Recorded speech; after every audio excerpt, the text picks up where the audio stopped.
Assalamualaikum. I am Farhan Nanangani and I'll be discussing to you the auxiliary verb. Auxiliary verb is a verb that adds functional or grammatical meaning to the clause in which it appears, such as expressing tense, aspect, modality, voice, or emphasis. The first one is the verb phrase or verb complex. Verb phrases consist of an auxiliary plus a main verb. So examples, must work. So must is an auxiliary, then work is the main verb. Have been reading. Have been is an auxiliary, then reading is a main verb. Will be is an auxiliary, and inform is the main verb. So the underlined word are words are the auxiliary or helping verbs. The second one is the what we call auxiliary or helping verbs. So this section categorizes auxiliary verb into two types. The first one is the modal auxiliaries and the related phrasal forms. And the second one is the non-modal auxiliaries. Modal auxiliaries and their related phrasal forms. So these express modalities such as possibility, necessity, permission, and etc. So the true modals include can, could, will, shall, should, ought, would, that is used for past habit, may, might, and must. And it also included here the related phrasal modal forms which convey similar meaning but are grammatically different. Phrasal modals are phrases, not single word, such as be able to, be going to, be about to, be supposed to, used to, be allowed to, be permitted, have to, or have got to.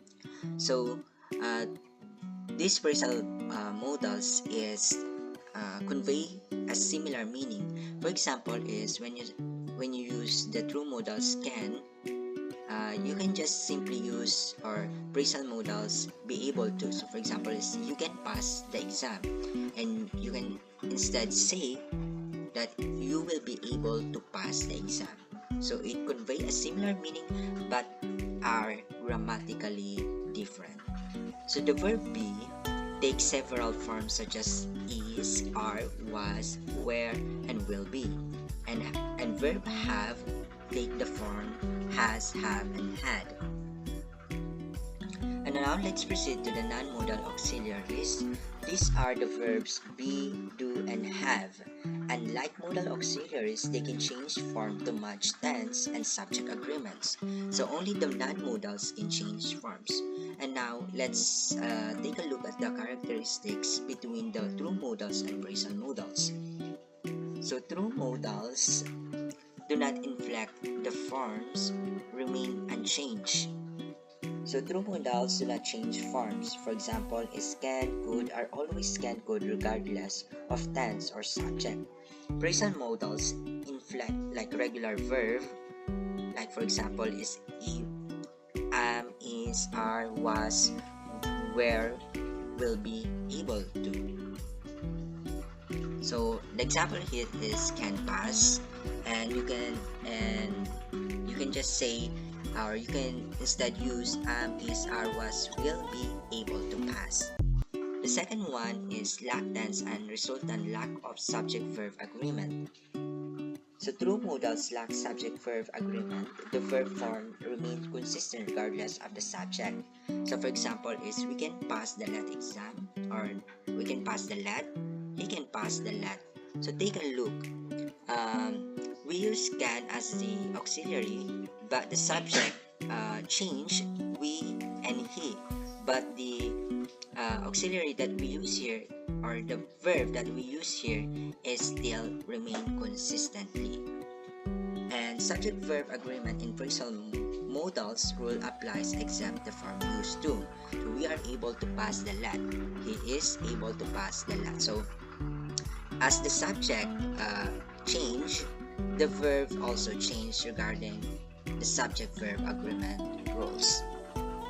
The third one is the true modals do not require an infinitive marker to precede the main verb. So for example is must study hard. So you do not have to use do. And in phrasal modals, it requires an infinitive marker to precede the main verb. For example is have, has, have, had to study. So for example is when you say in phrasal or true modals, you must study hard. But in phrasal modal, you can just say, or it requires infinitive marker to, you have to study hard. And now let's proceed to the third part or third types of auxiliary verb, which is the operators or operator verbs. So the operator is a verb that has three main functions. So the first function is it precedes the negative and combines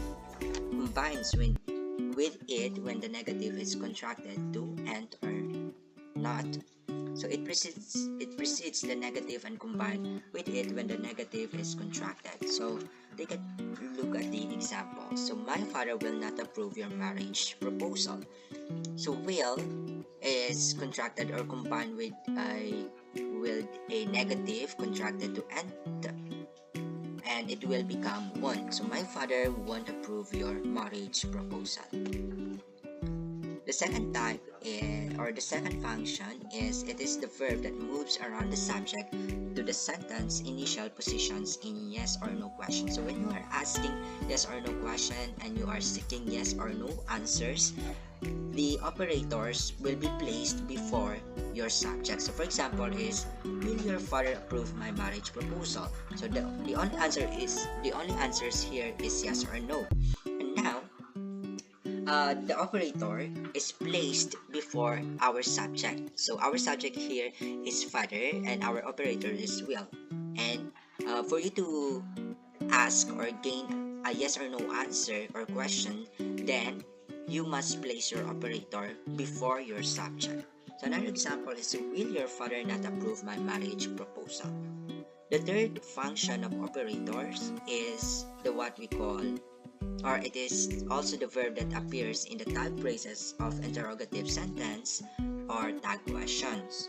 So operator verbs are also used to form tag question. It is the what we call short question added to the end of a statement to seek confirmation or agreement. So for example is your father will approve my marriage proposal, won't he? So we add a tag phrases or short question at the end of the statement to seek confirmation or agreement. Now, when a clause contains no verb eligible to be an operator, do is introduced. So he attends the graduation ball tonight. So there is no verb eligible to be an operator, so we must use do. So he does attend the graduation ball tonight. Another example is he does not attend the graduation ball tonight. So because there is no verb eligible to be an operator, so we use does or do is used. Does he attend the graduation ball tonight? He attends the graduation ball tonight, doesn't he? And if there are two or more auxiliary verbs present in a verb phrase, the verb auxiliary or the first auxiliary serve as the operator. So again, verb phrase consists of auxiliary plus a main verb. So take a look at the example. He has been reading the Obama autobiography. So our verb phrase here is has been reading, and we have two auxiliaries which are has and been. And the first auxiliary here is has, and that will serve as the operator. Another example is he has not been reading the Obama autobiography. So our first auxiliary that is used here is has, and that will be serve as our operator in this statement. Another one is he has been not reading the Obama autobiography. Has is the first auxiliary, and definitely it will be used as it will be served as the operator. And has he been reading the Obama autobiography? He has been reading the Obama autobiography, hasn't he? And that will be all. Thank you.